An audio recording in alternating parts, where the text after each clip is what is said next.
Good morning, this beautiful and cold Thursday morning, being the 30th day in the month of October 2025. On behalf of board, management, staff, and of course production crew, I welcome you to today's edition of Morning Ride. Yes, Delta Television's flagship program. My name is Perpetua Iboba, and together we are going to be here on today's edition of Morning Ride. Well, today is packed with a lot, I tell you, going from trending issues to interview segment to the newspaper headline segment. Trust me, we've got you covered right here on Delta Television. Now, talking about trending issues or issues that made rounds recently.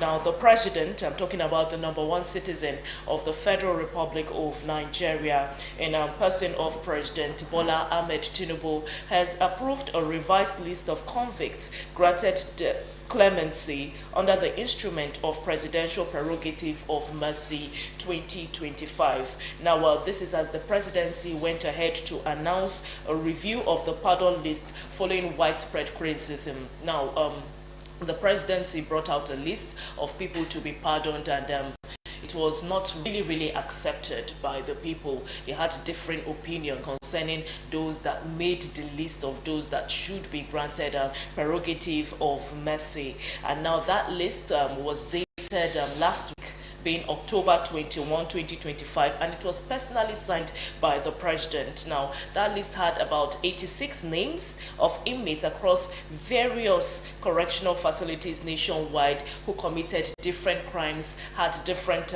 sentences. Some of them, their sentences were reduced or they were commuted under Section 175 of 1999 Constitution as amended. Now, it's been greeted with lots of criticisms, and because of that, it's been subject to another, will I say, editing or another review. So that's it for the list for the prerogative of mercy. And moving on to another trending issue recently. It's talking about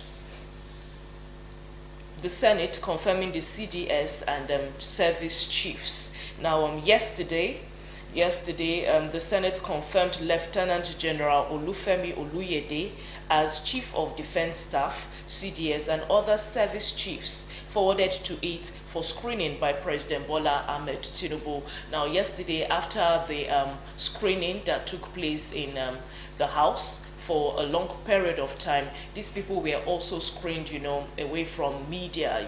They had a closed door screening, and after lots of hours of screening and questioning to ensure that everything was done, these people were announced as service chiefs to the country. Well, congratulations to them. It's our earnest hope and desire that they function properly, not just for their own good or the good of their office, but also for the good of the country that they've come out to serve. And we want to see the dividends of their leadership rolling out soonest, where we find out that the burdens of people are being mitigated in line with their office, the office they hold, and they ensure that Nigerians are happy at the end of the day. Well, still looking at trending issues or issues that trended recently on the media space, we also see that the National Assembly has approved the president's $2.35 billion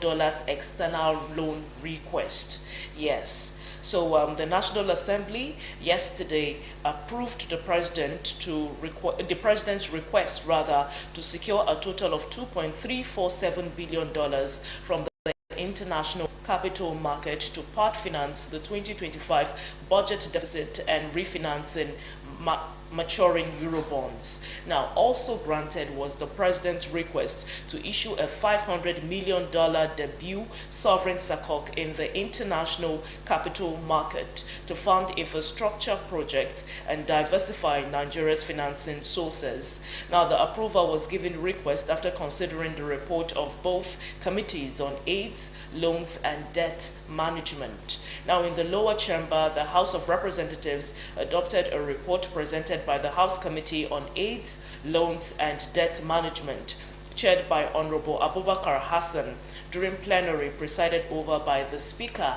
Tajuddin Abbas. The lower chamber approved the implementation of the new external borrowing of which is equivalent to over $1 trillion at the budget exchange rate of $1 to 1,500 naira, as provided as new external borrowing in the 2025 Appropriation Act. Now, the president has also gone further to say that these funds borrowed, or these funds that he's requesting to borrow, would be raised through one or a combination of instruments such as Eurobonds, loan syndications, or bridge financing facilities, depending on the prevailing market conditions. Well, it's not about borrowing. Some people will say, you know, we need to see the dividends of why you are borrowing these funds.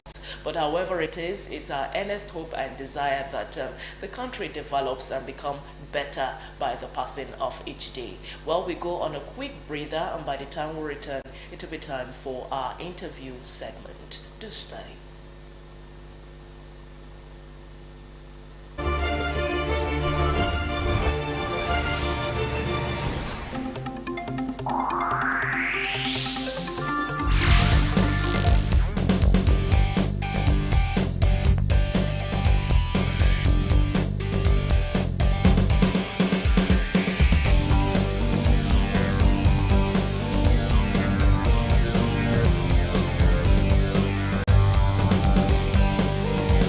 About life. It's the young people.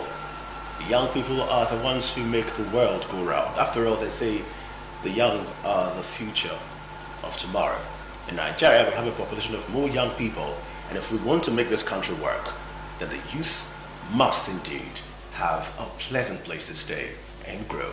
In that order, we can end insecurity and any other kind of warfare that bedevils the country. This morning, we have a very strong conversation. It's on de-radicalization of youth in Nigeria. I believe that the youths are peaceful, but then sometimes when you don't have anything to do, an idle man remains the devil's workshop. There's a man who has wings right now, feathers of an angel. He is going to help us do a conversation as regards this issue, youth detribalization in the country. Well, he's one who has crossed several parts. Right now, he's the one involved in YEDAP. It's a youth empowerment program designed to empower millions of Nigerian young people. Earlier I thought 6 million, but before we came on set, he told me over 20 million people are going to be empowered. This morning, the man who is guilty as charged of a great move to save the youths in Nigeria is no other person but Mr. Iyere Kennedy. I hope I got it right. Yes, Mr. Kennedy Iyere. I got it right. Thank you. Right here. The man wearing the hat with the big hat to save the young people in Nigeria. Good to have you. Thank you so much. You're welcome. Thank you. Now, earlier on, before you came on set, I thought it was, my search led me to something called Knee Deep. I was struggling to pronounce the name, and then you told me it was YEDAP. So that was my first confusion. And I like to handle confusions immediately I come on set. So explain to me what this NADEP, how NADEP turned to YEDAP, and what YEDAP means, and what YEDAP meant. Oh, I'm confused. To help me out. Thank you so much. I will do a proper introduction of myself. All right. I know a lot of people know my face. Mm-hmm. If you watch TV, if you have an Android phone, or you surf the internet, you must know who the name Comrade Kennedy Iyere is. I am a humanitarian activist, a philanthropian, a welfare advocate, and a justice crusader. Going back to the difference between NEED and YEDAP. YEDAP, yeah. Well, on the 31st of October 2024, an intervention, a youth economic scheme was launched on the floor of the Nigerian Senate. Senate Room 107, and it was called NEED, Nigerian Youth Economic Engagement and De-Radicalization Program. That is NEED. It was a collaboration among the Federal Ministry of Youth Development, the Nigerian Senate, and Youth of the Street Initiative, my NGO. The Honorable Minister came to the Senate, and on the floor of the Senate, that intervention was launched. After it became launched, of course, you know, some human elements within the Senate wanted to colonize the intervention scheme. Then it brought about a disagreement between myself, my group, the civil society, and the Senate. Okay. That turbulence took months. Okay. And for some reasons, we have decided not to just reveal. We opted out to remove the Nigerian Senate and made it a pure program driven by the executive arm of government. Executive arm of government? Yes. Okay. The Federal Ministry of Youth. So this is part of the renewed hope agenda, is it? Yes. When we detach the Senate from the collaboration, we have to rename from need to yield. That was how, on the 5th of February 2025, this year, it was renamed Youth Economic Intervention and De-Radicalization Program. Oh, right. Okay. And then the minister actually, we released a statement. It went viral because between the time we changed the name, NEDEP had already been entrenched, you know, as a name that has come to liberate the youths from economic quagmire. Okay. Okay. But UDEP is There's a about to do the same liberation thing as process. anyway. It's the same mandate. We're right. Okay. The same mandate. Okay. So when we talk about de-radicalization, that word is a big word, but I want you to break it down for us. What exactly does it mean, and why is it important in Nigeria or to the Nigerian youths? Let me tell you something you need to know. If you don't know the origin of a scheme, you may not appreciate the value it gives. I did not support President Bola Ahmed Tinubu. During the campaign, I was his biggest opposition. When you talk of Peter Obi, I principally influenced his involvement first in the election. Okay. And I was the precursor of the Obedient Movement. I formed the 40 million ballots. You can use your Google. That was the engine room that powered the Obedient Movement. So today you see a lot of people who jumped into the van, now claiming so many things. We were the people. In fact, I principally, together with Dr. Tanko Yunusa, the man who today is his spokesperson and the national chairman of the Obedient Movement, we formed that. Okay. And then during the campaign period, of course, you knew the influence we commanded, we controlled. We actually gave a very tough fight to other parties, of course, coming from the people. And then we didn't believe the president won the election. I was part of those who believed he didn't win. I was part of those who believed the election was rigged. I was part of those, even during the court process, we were still hoping that it would be overturned. But again, it never happened that way. But the reality is this: whichever way we may have certain things about the verdict of the Supreme Court that we didn't find, acceptable to us, the reality remains that a president has been confirmed. Yes. And he must be there for 4 years. If you want the president out, you have to wait till 2027 and use the ballot to remove him. But as you could, we progress with time, it turned out that a protest occurred, the End Bad Governance protest. Yes. That protest was so overwhelming that the government was actually bamboozled and stressed to its limit.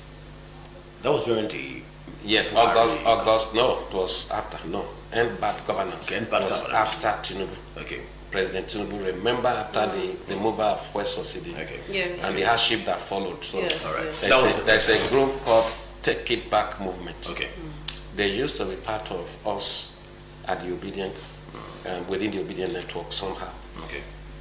And then you remember at a certain point the thing was so threatening to the extent that people were raising up Russian flags in Kano. Yes. Then the federal government reached out to me.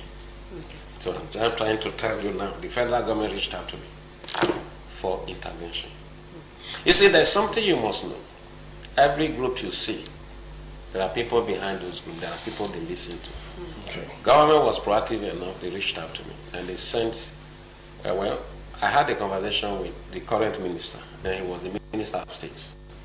Then we had a woman who was the substantive minister, he was the junior minister. Long story cut short, he made a statement to me that, look, hey, comrade, you need to support me in this.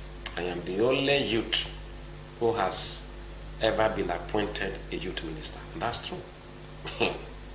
Presidents before this president will give us 50-something years old, 48 years old as youth minister. Elder of the Yeah, youth, yeah. this man became a youth minister, I think at 33 or 34. Okay.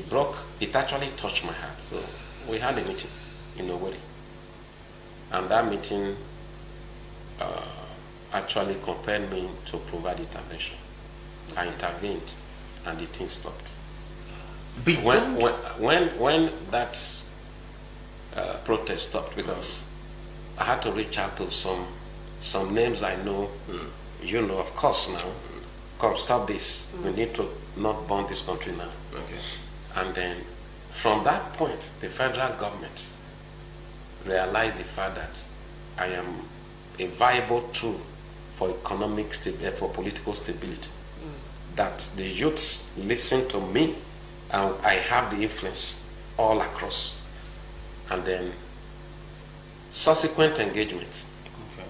I approached the federal government and I said, look, hey, the reality of hunger, the reality of unemployment, the reality of economic hardship that has gotten to its chronic stage, these realities are obvious, they cannot be denied. Yes. If you don't want incessant or periodic or frequent anti-government youth upheavals, you must design a program of empowerment that will give them a sense of economic involvement. If you don't give them the opportunity or the platform to participate in the economy, they will participate in crime and criminality. It will come every other time somebody is able to say, I have 1 million for you, they will hit the street. And listen, what I respect the federal government for, because people are asking me, how come you were the precursor of the obedient movement, you were the biggest ally of Peter Obi, come on, how come you accepted an appointment from the President Tinubu? I said, no, I did not take up an appointment from him. If a man I never supported, a man I fought so overwhelmingly, and I resisted the emergence, the actualization of his mandate at a point that recognized my strength and my power. And he decided to give me the listening ears when I made suggestion. Why won't I listen to him? Yeah. So now, the subsequent conversations we had, based on the fact that the federal government listened to me, the conclusion of all those led to the creation of the Youth Economic Intervention and De-Radicalization Program. From the name, you see it. To de-radicalize them, you must give them an economic platform to be self-engaged economically. Yeah. So the mandate is to provide the youth of Nigeria with the financing and the business development assistance required to create jobs for themselves and become self-employed. The reality is that just like you have elsewhere on it. Government is never able to provide jobs enough. No government. The U.S. government, I'm a well-traveled person. I've been to 77 countries across 5 continents. I have never seen a country where the government employ more than the private sector.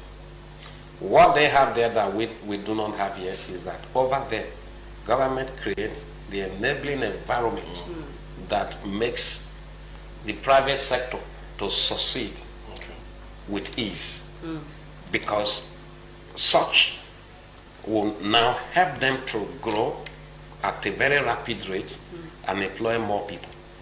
Okay. That's why, for example, when the level of hard work we employ here in Nigeria, if we have opportunities or climates, or environment, or atmosphere that are enabling, I'm sure the private sector would be able to solve unemployment, especially chronic youth unemployment like exists today in this country. All right, I would be tempted to talk about the whole Peter Obi movement, but I'm going to focus on this conversation, which is the radicalization of youths in Nigeria.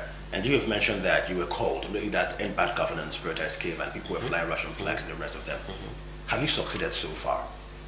Yes. Basically, if we look at the fact that just on Monday, October 20, there were protests here and there, and there were police officers here, and the same youths were the ones who had the time to go protest. Okay, how far? let me just answer you. I was in Abuja on that day. I was with the relevant security agencies all through that Monday. Let me tell you, before now, that protest would have taken a dimension higher than what you experienced that day. How many people came out from Ebonyi? How many people came out from Anambra? How many people came out from Enugu? How many people came out from Abia? How many people came out from Imo? Have you asked yourself, why did they not come out? Was that a result of social security or the presence of many armed forces who stopped them from protesting? No. Go ahead. There is a program we have put or placed before them. YEDEP. All these states I have mentioned, there is none of these states. We don't have over 150,000 people that have registered. For the program. For this program. Look, the agenda of this government is to renew hope. Okay. I want to reiterate it here that I'm not here to speak for the APC. I am not a member of the APC. I'm not supporting the APC. I'm not supporting the PDP. I'm not supporting any political party. I am here for the masses of our people, the youth and young women who are politically excluded and economically excluded, without platform for them to be able to actualize themselves and achieve what we call economic self-emancipation. They are the people I'm here for. The reality of the severe hunger we have today, that in a country today as we have it, where a substandard meal, is even a luxury to most families, millions of families. Those children crying everywhere, the hopeless people, the pregnant woman who is still hungry, baby, children who are, mothers who are breastfeeding, the babies are sucking their breast milk, and at the same time the babies are still hungry because there is no content, no food. Those are the people I'm for. Listen, the truth of the matter is that the Renew Hope agenda is an agenda the government has put before the people, right? It is the responsibility of the people to compel government to activate that initiative. That is where JDEP has come in. We have told the people there is a platform through which you can engage yourself and make a significant or very high impact. Protest has never been known to produce result most times, especially the way it is done here. That day, as you go out, what have you done? The people who will never be able to eat unless they have gone hawking and bringing 2,000, 3,000. By protesting, you have now removed their livelihood for that day. Okay. So what we have told them is, I reached out to their leaders and I said, don't participate in protest, but participate in the economy, participate in business development, participate in the real act of empowerment. Group your people, mobilize them, let them register for this en masse. We have given you a platform. Through YEDEP, no youth can say, I don't have a platform. It's not possible. I am in government, not because I'm an elective official, not because I am a member of the ruling party. No. Not because I want to patronize government, but because the government, as we can classify it, belongs to the people. And I am that anchor. What we have just done by bringing YEDEP is to give the youth that link to government. Look, protest cannot bring Gary on the table. But you tell me I can farm. Social security. Yes, I can farm cassava. I don't have the money. That's where we come. I'm in love with this project already, sir. I'm in love with it. Yeah. Let's continue this. I'm in love with the project already. I can't deny that. Yeah. And you said 150,000 in each state, at least. More than Canada, we have over 1 million. So what's your target, basically? 20 million. We have 166 million youths in Nigeria as we speak, estimatedly, because 70% of the Nigerians. And then I help you I help you by telling you approximately 100 million of that 166 million are helplessly hopeless. You said 20 million. I'm looking at the No, other. I am saying to you, statistically we have 116 million youths. Yes, we do. No fewer than 100 million of them have nothing at all. They survive. They don't have jobs. You see why the radicalization have become what you can say an entrenched factor. Come, an army of frustrated youth, disillusioned, hopeless youth, an army of such a people that have all the latent energy on their inside. When you talk about strength and vigor, they have in excess. If they do not have the platform to contribute their quota through the utilization of such energy, they will devise a negative means of expressing those latent energy on their inside. So now I think you should That's give, what I is- think sir, I should give some talk about the president involving you to this movement. You know, it looks like a commendable act. There's nothing like it looks like. It's the best decision ever. Okay. Because as it stands, this is the most visible program of government for youths as it stands today. Talk about Delta State. Let's talk about Delta State. Yes. How far should find Delta State? That 150,000 you mentioned, I'm not so comfortable with 150,000. I'm looking at more in Delta State. After all, this That's is a bit why. more. How That's are you why. partnering that? Unfortunately, I have not been able to. I was not able to send to you our video clips. Now, what we are doing is doing economic engagements. You know, at the state level to sensitize stakeholders. We are coming to Delta, where we will host different people in Asaba here, traditional rulers, religious leaders, cooperative networks. Okay. We have NGOs and CSOs, and tell them this is the program of government for youths. All right. If you know you are not yet registered, it's free. There's something I want to say before I go. Okay. YEDEP registration is free of charge. You pay nothing. The portal will be open on Monday. In fact, those, as I'm here in the studio, some youths are waiting for me outside. Okay. They are youth networks who have sent their leaders to interface with me because they are aware of the program and they want to know how their members can be part of it. Okay. Now, it is free. You don't need to pay any money to anybody. We have not started disbursement like a lot of people are peddling that fake news. They are doing that just to be able to extort money from people. When we start disbursement, we shall announce it. All right. Okay. And I want to thank you for bringing us here. If you are here, listening to me, whether within these premises or maybe watching us from your house or home, the Youth Economic Intervention and De-radicalization Program. It's a program of the federal government designed to give the youths a sense of economic belonging. What the program does for you is supporting you with the funding you need and the enterprise development skills you need to just create for yourself that small business. All right. Thank you so I'm much. going to turn off the mic and thank you so much for being part of the program. Thank you, comrade. All the best.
get skill, applied skill, then we have self-empowered ourselves. Then it comes to this government providing a method for the people to strive in different fields to themselves. So that's why I say I develop myself by getting food then obtaining my education. Then the government assist by providing me with after going through school, I should be able to employ.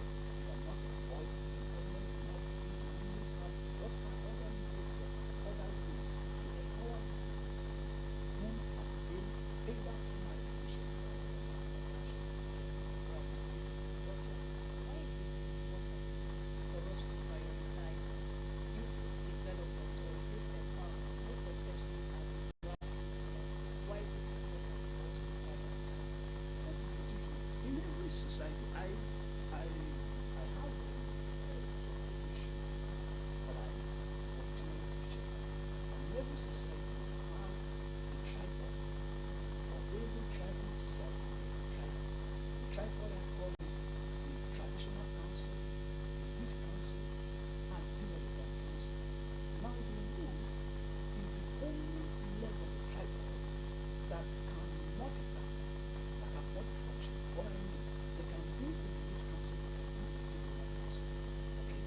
So for every society to develop, I mean, the development, empowerment, all it takes for the youth to grow and develop. In every society that want to strive, every society that wants to develop, because the youth that the workforce, they are the economy of every society. They are the people that work. Okay? They are the people that do that business. Now when we now bring it down to the communities, we discover that the youth outside the elders, the leaders, the traditional leaders, the chiefs and the rest of them, when you talk of how the community will grow, it is the youth that will, bring out their skills to ensure that the community develops. They are the one that brings idea. The usual word, the Gen Z. The world is a Gen Z society now. So the Gen Z has to bring out what they have posture to be able to develop their community. So for community to be at peace and develop, youth must not be developed. Youth must have their development and empowerment must have been critical. I would say this to Elder Lapa. I would say this over the years. The government and the military leaders have to an extent elevated the youth and of every community, of every society. Why? They tend to go towards looking at the traditional councils, traditional rulers, the chiefs. They believe that if they go through the chiefs, the traditional rulers, that they can now reach out to youth. But coming from 2023 rather, the government and the political leaders have seen that there is a need to focus on structuring the youth, because that is the only way they can be able to, locate the youth, empower them to develop the society. You understand? So it's important. You cannot overemphasize the place of the function, the place of the youth for communal development cannot be overemphasized. So government has to focus on that. Alright, so I believe lots of emphasis on the role that the government should play in carrying the youth along, because from what you said, what I can make out is that the youth, they have pivotal force in the society, most especially in rural communities. But then again, in as much as the government has lots of roles to play in ensuring that the youth are stable, they contribute their quota to the growth and development of the communities, to the society at large, and so on. Now, what do you think are some of the challenges that would serve as a hindrance to prevent this youth now from being empowered, from growing, from achieving that development that will enable them to thrive and contribute their quota to the growth and sustainability of the society? I would say without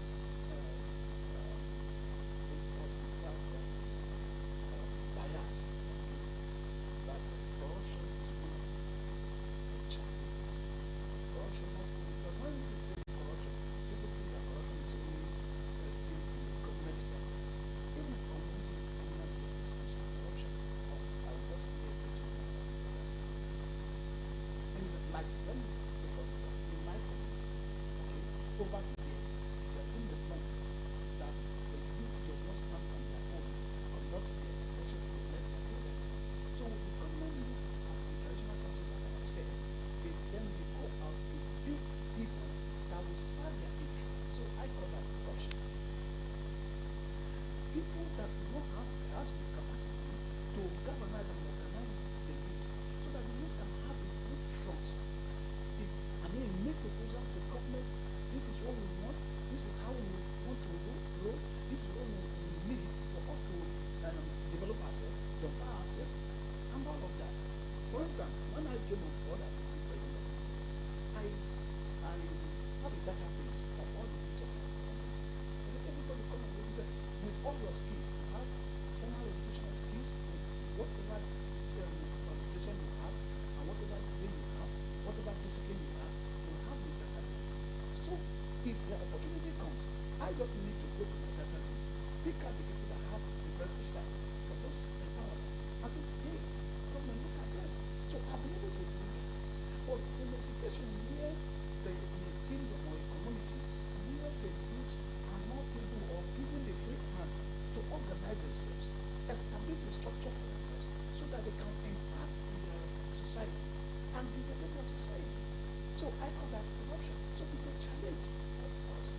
Secondly, yeah, I will not shy away from the fact that today you see quick money. Some people want to make quick money. Some youth want to make quick money. Okay, so it's also a challenge because by so doing, many of them are now focused to say, this is a skill that I want to develop. I need to develop my skill. Prudently and establish myself on it. That's one. Again, I would say that to a large extent, we relegated agriculture. So it's a challenge. But if government can bring ideas into agriculture, sorry to come back to this. I didn't introduce that. I am a sponge farmer. I'm an engineer by background, and I also by training. I work as a fire engineer. My background is mechanical engineering, but I work as a fire engineer, which is strange to some years. You understand? I work in an oil and gas industry. Okay, so, and I'm not a farmer. I'm the chairman of Delta State Farmer and the Ginger Farmers Association, Delta State. I'm the president. Okay, in Delta State. I have a group of farmers, over 3,000 of them under me. I train them. I bring experts. So what do we need to do? Because agriculture is the brain of every society. And the youth, which is the larger population of our society, look at agriculture as a dirty business. So what do we need to do? It's a challenge, it's a problem. Because that is one arm of the area that we need to develop. What do we do about it? The government comes in, bringing good ideas that will brand agriculture and sell it to the youth. If you go to my community today, nursing is a bell pepper with nylon mulch. When people come there, they ask, what are they doing here? That's agriculture. So all we need to do is bring this rebranding into it and do it carefully and grow our Nigerian boy. We need to develop themselves. We need to earn good living for themselves. So relegating agriculture, looking at agriculture as a dating business is a challenge. Like I've said, corruption is a challenge. Then youth quick money, I want to get rich syndrome. You understand? Get rich syndrome. It's a challenge. Lots of challenges you highlighted in that. But there was something you said that struck me. You said it is a collaborative effort of the government and those at the grassroots now to come together to help somebody and develop youth so that they can be brought across to themselves and the society at large, which is a beautiful one. But how can this collaboration be effective? How effective can it be? Where does the government start from? What would you recommend the government to do in order to have a one-on-one rapport with the youth at the grassroots level coming down to your level? Beautiful. I'll send it to you. I was elected as a president executive. The commissioner for the development and the deputy governor were there to inaugurate us in our community. Afterwards, I have to create a database of all the youth in my kingdom, which I have at the tip of my finger.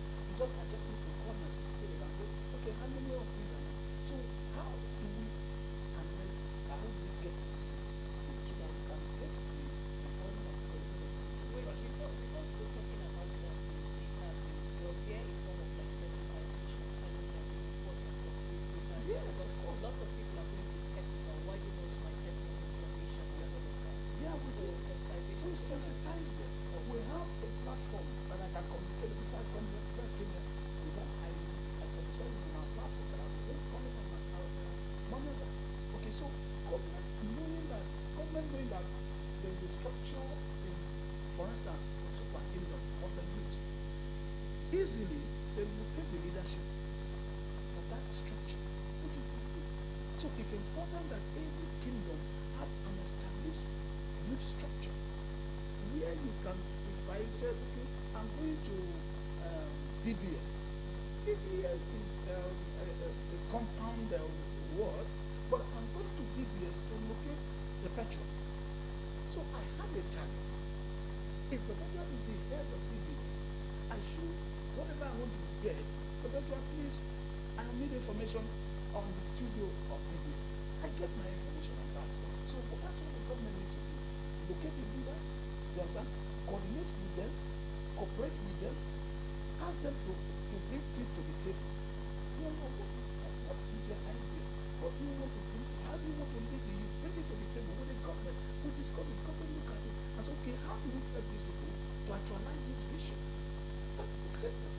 Locating the grassroots, you look at the grassroots, it's very, very simple.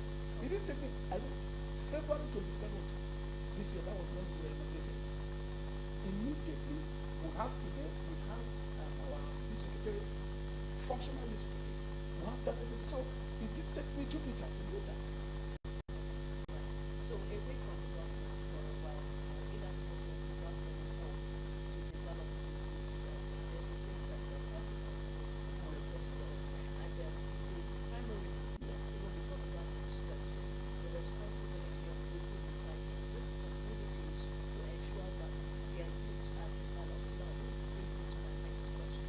Now, what are the roles of traditional institutions that reside in these communities? What are their roles in ensuring that youths are developed, that we have that grassroots, will I say, training, sensitization to start up something for themselves while we await the intervention of the government? Okay, I will start by saying this. One of the I joke, I'm not telling you. I say, build the youth, build yourself, build yourself, build yourself, build yourself, build the nation. So it means that the first point to start is to build myself, like I started. And building myself, my family, my parents after coming. From there, the community leaders. Then coming to the community leaders. For me, I don't think there's much they need to do. The only thing they need to do is to allow the youth to organize themselves. Okay? I mean, uphold the traditional tenets and culture of the place. For instance, a youth wants to develop himself in agriculture. That's what we call communal land. If I want to develop myself in agriculture in a large state, and in my family we do not have large land, I should be able to approach my traditional land. The traditional council say, I have idea of this farm. Can you help me locate me a communal land where I can have a vast land to cultivate? So the traditional council should make those things available. I work in the kingdom where lands are not sold. In Bonny Island, River State, lands are not sold. Even individual lands. Individual, if you want to establish a business in their land, they enter partnership with you. I'm going to provide the land, you provide the scale.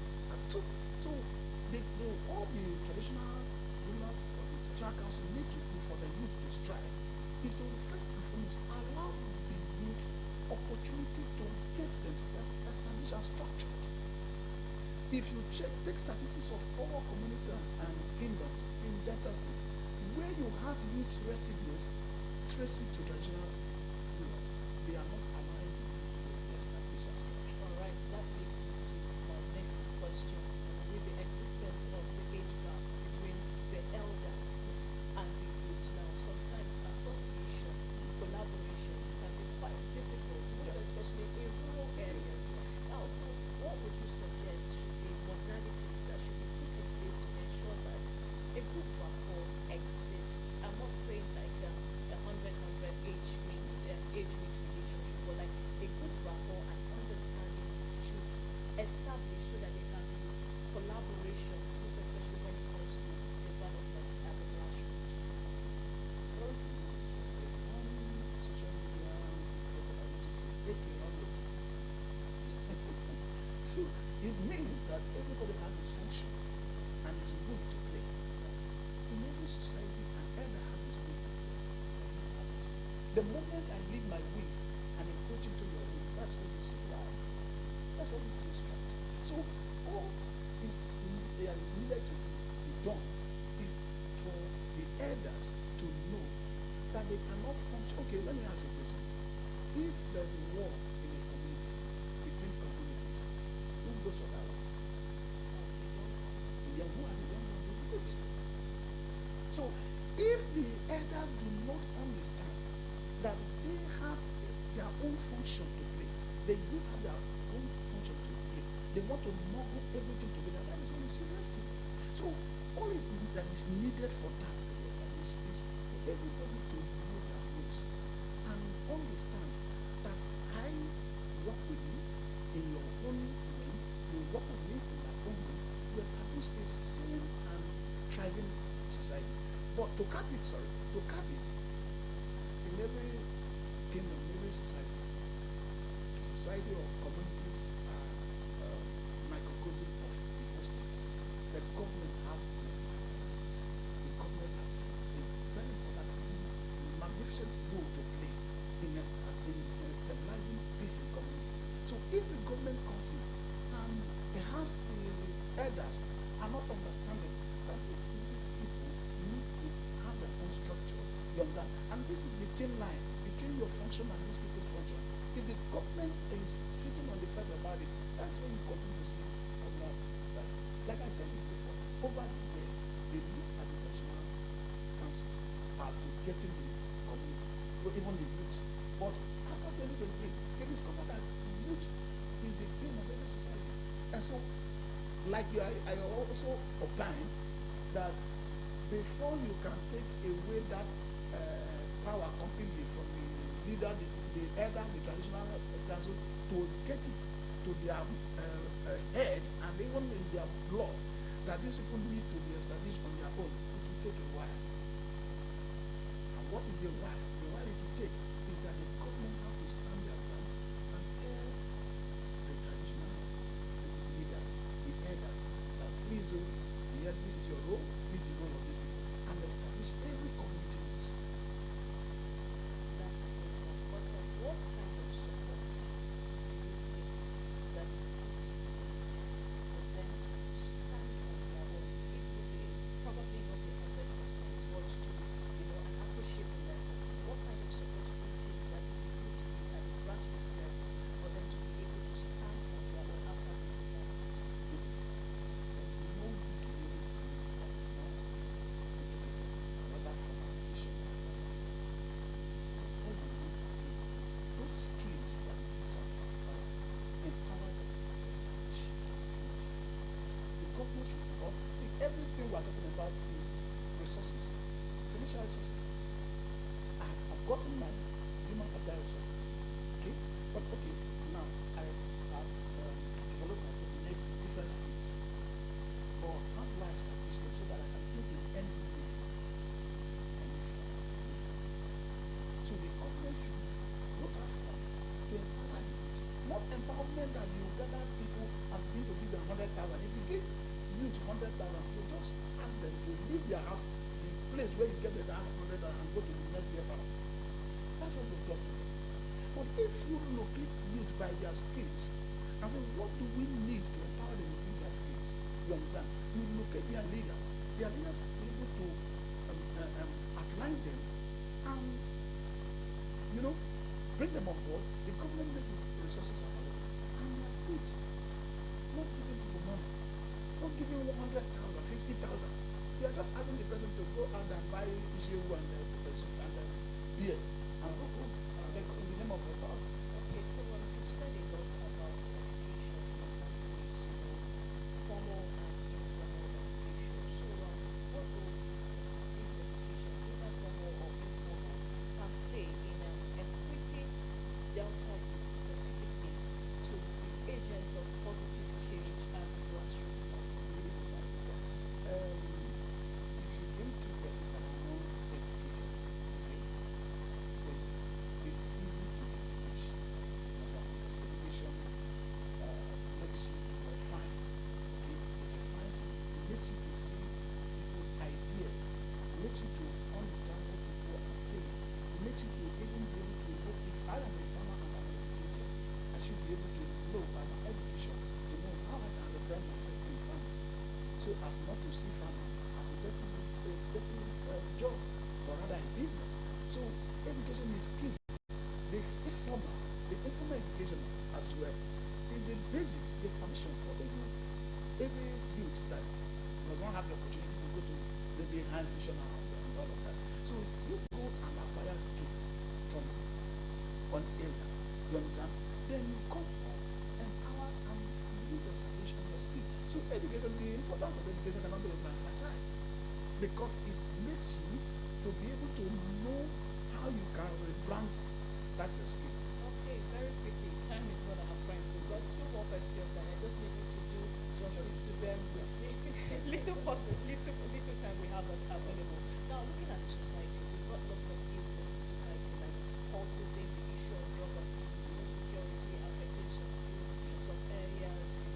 Now, how do you think community development offers positive alternative, most especially when it comes to these ills in the society? I call it campaign. Because this campaign, if I get up now, if I want to do a campaign against drug abuse, you know what it will cost me. So government also have to improve structures to campaign against drug abuse, to campaign against cultism. And most importantly, cultist fund should be dealt with by law. The government have to enact law. You understand? That will deal with cultism. You understand? And anybody that is caught, don't display it. Nobody is invisible. Even if in my office, if I discover that my one of my executives is a cultist, but go and answer your query. And that's it. The person goes in for it. By the time 1, 2, 3 are dealt with, the rest people will be chucking down. That's it. All right, and lastly, before we let you go, I'm looking at your Delta state. Where do you see the Delta youth population in probably the next 5 to 10 years if current efforts are sustained or improved, most especially when it comes to the grassroots development of youth? I would like to say this. I want people to the government commission who is not really this to control to ensure that the youth of Delta State are well established. Okay? It has started. It has started by establishing its homes in communities. Okay? So yes, the youth population is growing astronomically. Okay, the same way the government also have to change their gear from gear 1 to gear 5. You understand? The following up because they are the only population that you need to capture. You understand? Unless they are human capital resources, okay, and use it to develop the society. So for me, the government is doing well in that aspect, but they need to do more. Okay, they need to reach out to the youth. They need to sensitize youth. They need to create up programs that youth will benefit from. All right, and we need to sensitize and create programs that youth will benefit from. It's on this note that we are drawing the curtains on today's edition of Morning Drive, and on this interview segment, we'll be speaking with Pastor Harrison Opia, who is the president of Unsukwa Youth Development Association. Exactly, and we've been talking about community development and empowerment, specifically looking at Delta State. Thank you so much for raising our couch and of course our studios this beautiful Thursday morning. It's my pleasure. Thank you. It's a pleasure.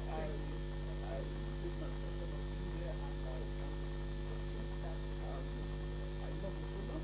all right. And we'll continue to support the viewers and Awesome. Thank you so much. All right, this is where we draw the curtains on Thursday's edition of Morning Ride. Special thanks to the producer Vivian Ikechika, the presentation director Alex Afodo and Ekane Ete, the cameraman Yunis Okwotu, and the guys at the ICT unit are talking about Randy and Uche. Join us again tomorrow, bright and early, for another beautiful edition of Morning and Goodbye.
you're still on to Thursday's edition of our flagship television program, Morning Ride. And we are still in the segment of interviews, but this interview is kind of different. We'll be discussing something very pivotal and integral to society.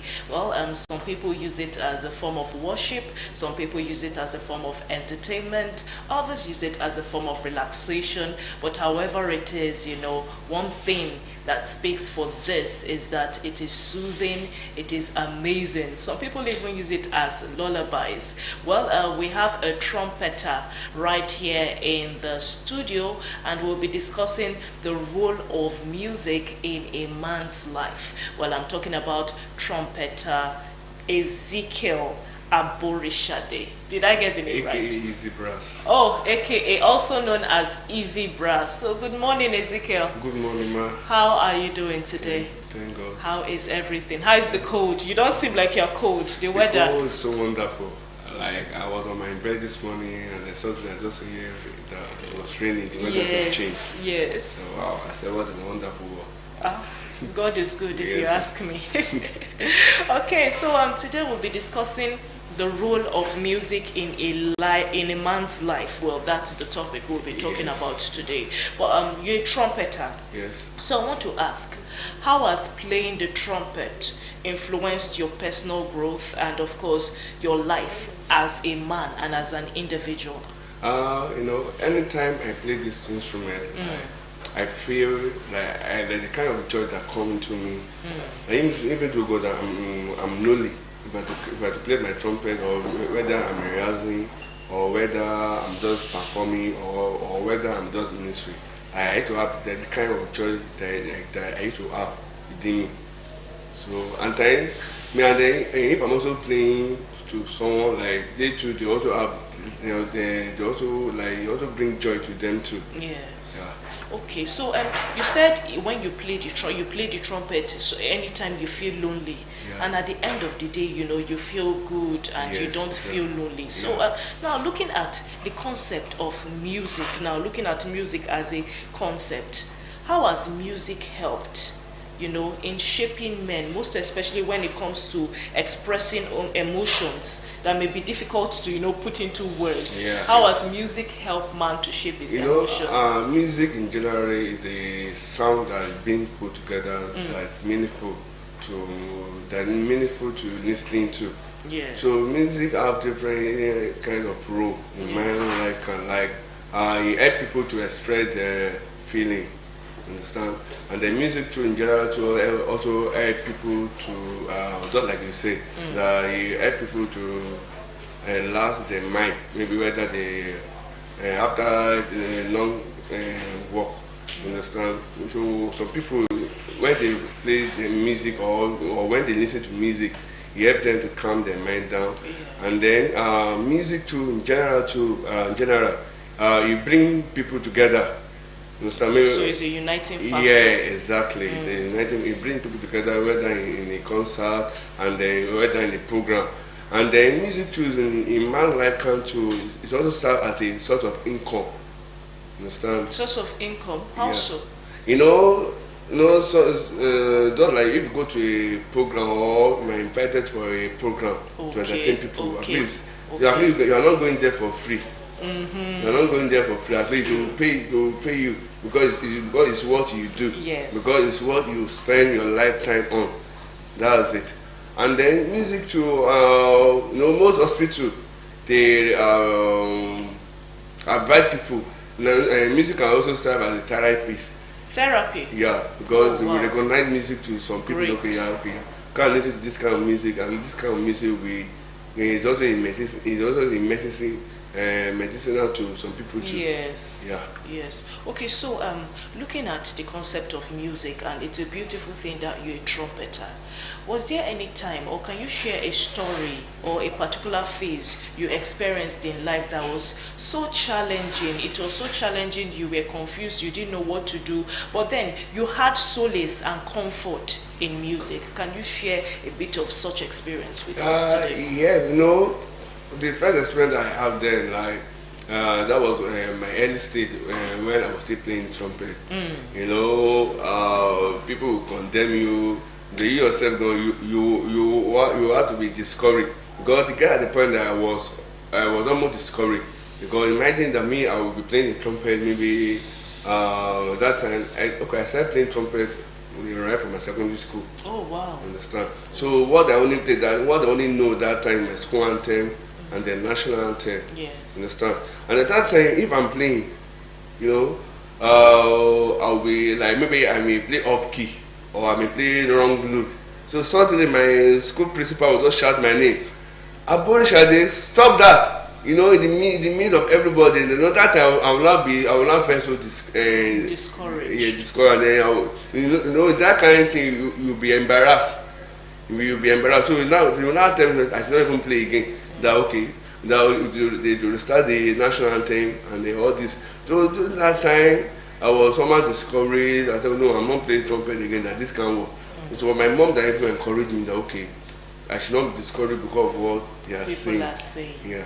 Okay, so I'm speaking about encouragement. You said your mom encouraged you when you started. But you know that in the Nigerian society we live in, you know, when parents are aspiring for their children to have like different careers, different quote and unquote, they see it as more prestigious careers than other. Like maybe the one I want my own they are to be numerous. banker or They are doctor. numerous. I don't want to go into mentioning yeah. names, but when you set out to be a trumpeter and then you told your family, your friends and people around you, how did they react to it? Did they encourage you? Did they discourage you? What was their reaction to you, say, telling them, you know what, I have a love for being a trumpeter, this is what I want to do? How did they react to it? And at the point where you set out to, you know, playing trumpet, I believe you went for lessons and trainings, you know. Did it in any way, how were you able to manage it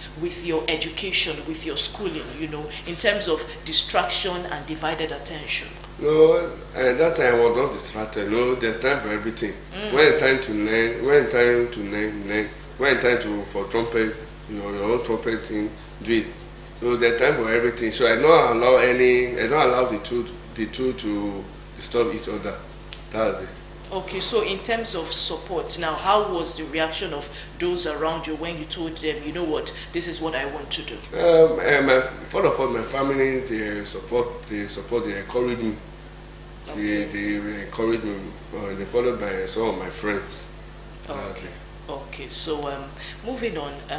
Now, when it comes to trumpeting or playing the trumpet, I believe that you did not just get up one day and started getting all your notes 100%. No. It took you a period of time. You Yes. even related what happened in school with Yes. your principal and all of that. So now, what lessons when it comes to discipline and perseverance did you learn from actually making up your mind to learn the trumpet? What were some of the lessons you learned when you set out to do this? No, this like I believe that before you learn anything, number one first thing that you must have is passion, Yes. and then you must be determined. Yeah, determination to the two matter a lot, because if the two are not there, if people are saying the word of discouragement to you, you just leave it. But if the two things are the passion and determination is there, no matter what people are saying, you will not listen. You will keep pushing. You will keep pushing. You will not. One day you will get it. That's it. Okay. So if you're Consistent saying matters a lot. okay, consistency too matters a lot. Well, I agree with you. You know, passion, determination, and consistency. But then, if for instance, I'm trying to lay an example. For instance, let's say while I was growing up, I had a dream of being a ballet dancer. Yeah. Yes, or a singer, and then I have that zeal, that determination, that passion. Sometimes, let's say, for instance, I get up at night to practice my notes. You know, I'm that good. I go for practice, and then I want to, you know, go further in this school. Like you had trainings, right? Yes, yeah. That you paid for, and then I don't have the financial capacity, and those that I'm seeking their support, you know, are not willing to support me because they feel like this is a dead end. You should be looking at something higher, not something as low as being a ballet singer or a ballet dancer, because probably our Nigerian environment is not so much invested in it. How do I go about it? Because with the way you're presenting it, it seems like passion and consistency and talent is all you need. So how do I go about it, even if I know that I have the passion, I have the talent, and I also have the consistency, but I don't have the financial backing, to push my dreams? What do you suggest that someone in such shoes, do? I believe that if your parents say what you like, and then I know that they want to, I said, if that parent is not a good parent, they know how they want to bring out the money to support you. That's it. So, because I know that every parent, they will not look, they will want to support their children. And it's likely just to make them happy. Yes. Okay, so still looking at the trumpet, you're a trumpeter, and you made mention of going to events to play the trumpet. Well, apart from going to events and gatherings, and let's say surprises, they just call you, okay, I want you to surprise my friend, my daughter, my sister by playing the trumpet. Is there any impact of playing the trumpet on our well-being? When we listen to trumpeters, amazing trumpeters like you, Easy Brass, is there any benefit we have, like, from listening to you playing the trumpet? No. Since when I've been playing trumpet, I've observed that anytime I play trumpet, anytime people listen to the sound of my trumpet, they always feel happy. They feel happy. They have the kind of joy that they have within them. They will tell me that, okay, as I play the trumpet, like the different kind of joy that came into them, and then they feel so happy. And then at times they will feel encouraged. You understand? Maybe when they are down, and then when I read a particular song to the trumpet, like, you will now be thanking God. God, thank you. They have that happiness. Yes, in they them. have the happiness. So in essence, you are saying that it boosts their emotional well-being and their psychological well-being. Yeah. That's great. Well, in your opinion, as a man, as a trumpeter, and one who is in the music industry, now, what makes music a powerful tool for connection and communication among men? Okay, what makes music a powerful tool? For connection and, of course, for communication among men in the music industry. Okay, what makes a powerful tool? Let me just say, how can I put it? Tools like maybe support. Understand? If there's a support in music, the music will grow faster. Okay, so basically, it's the support from. I believe the government, they should continue to support the music in our community. Okay, so a personal question. Yes, you had a lot to manage while you were an up-and-coming trumpeter. Not now that you're really doing well for yourself now. How did you surmount challenges you faced? Because you're very, very fortunate to have the backing of, most importantly, your immediate family members in ensuring that, you did amazingly well, and, you are Easy Brass today, a brand that is well recognized and people can call and people can also make reference to. But while you were up and coming, what challenges did you experience as an up-and-coming trumpeter, and how did you surmount this challenge? Now, put it in a way as to give hope to those listening out there who are also aspiring to be trumpeters and become a brand like you are yourself today. There are many challenges I face. At times when I was learning trumpet that time during my school, during my secondary school days. Yes. The challenge I have that time, like my school, and then my time of rehearsal, always clash. Ooh. So how did you always clash that time. Settle it? Let me just say, at times I will leave school, I will go for rehearsal. With that period, my teacher will be reporting me to my parents that this. My mommy will talk to me that I should not allow anything to clash with music, because my parents will tell me that education is also important, and likewise what I love doing is also important. Great. That make amendment into, so that the two will not be clashing together. So your mom helped you in how you managed your time. Yes. Okay, to see that both does not clash. Well, before we round off, I have more questions to ask you about, 2-3 more questions. But before we round off, I want you to play us something nice right here in the studio. Okay. Something really, really good. Yeah. Okay, let me just play with the first song that I felt the first learn in secondary school. That when the sings. Oh, beautiful. Oh, beautiful. Please.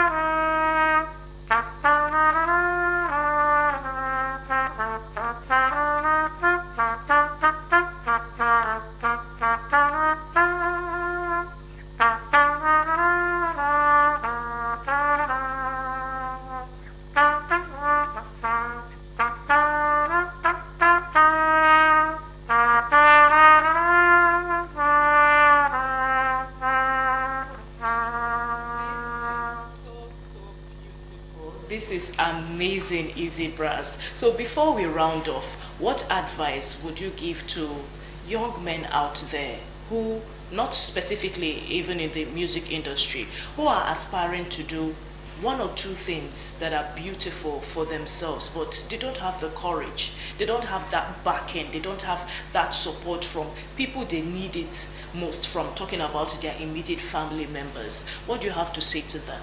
Okay, let me just say it was recently that I realized that, okay, some people, they need help, but they are not outspoken. They will just keep it to themselves. They will believe that, okay, one man now will come from nowhere, and then they will just keep it in there. Instead of them to speak out, that please, you help me, this, I need this, because that's what I did. Yes, that's what I do. So I meet people that, please, I need your support, and the few people that I spoke to, they supported me. And then whatever thing that you are doing, keep doing it. No matter the channel, no matter the situation, just keep pushing. That's it. So you've heard it all from Easy Brass. No matter how difficult it is, keep pushing. The road will never be smooth, but someone says when there is a will, there is a way. And one thing that stood out was ask for help. He asked for help. No one is an island, no man has it all. He went and he sought for help, and God came through for him. Thank you so much, Ezekiel, for gracing our couch today. Would have loved to keep you longer, but time is not so much our friend right here. Thank you. So we've been speaking with Ezekiel Aborishade. Hope I got it right. Yes, on the role of music in a man's life. One thing that stood out from this interview segment for me is the power of resilience. No matter how tough, no matter how difficult it is, as long as you have the passion for it, stay consistent, stay passionate, and the sky is just your limit. Well, this is still Thursday's edition of Morning Ride. We go on a quick breather, and by the time we return, it will be time for our next segment. Do stay.